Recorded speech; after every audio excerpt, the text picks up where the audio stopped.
ಎಲ್ಲದ್ರಲ್ಲಿ ಕೂಡ ಏನಾದ್ರು ನಿಮ್ಗೆ ಎರರ್ ಅನ್ಸಿದ್ರೆ ಅಥವಾ ನಿಮ್ಗೆ ಏನಾದ್ರು ಅಡ್ವೈಸ್ ಕ್ವೆಶನ್ ಏನಾದ್ರು ಅಬ್ಜೆಕ್ಷನ್ ಇದ್ದರೆ ಅಲ್ಲಿ ಅಥವಾ ನಿಮ್ಗೆ ಏನಾದ್ರು ಡೌಟ್ ಇದ್ದರೆ ಅಲ್ಲಿ ನೀವು ಹಾಕ್ಬೋದು.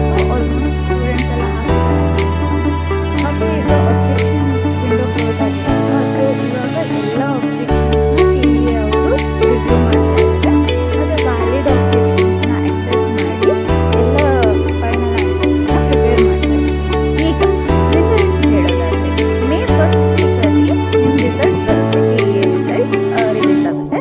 ಹಾಗೆ ಫೈನಲ್ ಕೀ ಆನ್ಸರು ಅವತ್ತಿನ ದಿನನೇ ಆಗ್ಬೋದು ಅಥವಾ ಏಪ್ರಿಲ್ ಲಾಸ್ಟ್ ವೀಕಲ್ಲಿ ಅನೌನ್ಸ್ ಆಗುತ್ತೆ ಸ್ಟೂಡೆಂಟ್ಸ್. ಈಗ ರಿಸಲ್ಟ್ ಬಂದಮೇಲೆ ನೆಕ್ಸ್ಟ್ ಸ್ಟೆಪ್ ಏನು ಮಾಡಬೇಕು ಅಂದರೆ ಫಸ್ಟು ಡಾಕ್ಯುಮೆಂಟ್ ವೆರಿಫಿಕೇಷನ್ ಮಾಡಬೇಕು. ನೆಕ್ಸ್ಟ್ ಆಪ್ಷನ್ ಎಂಟ್ರಿ ಅಂದರೆ ಕಾಲೇಜಸ್ ಮತ್ತು ಬ್ರಾಂಚ್ ವೈಸ್ ನಿಮ್ಗೆ ಯಾವುದು ಪ್ರಯಾರಿಟಿ ವೈಸ್ ಇದೆಯೋ ಅದನ್ನು ಆಪ್ಷನ್ ಎಂಟ್ರಿ ಅಂತ ಹಾಕಿ. ಹಾಗೆ next seat allotment forms, next admission confirmation. ಓಕೆನಾ?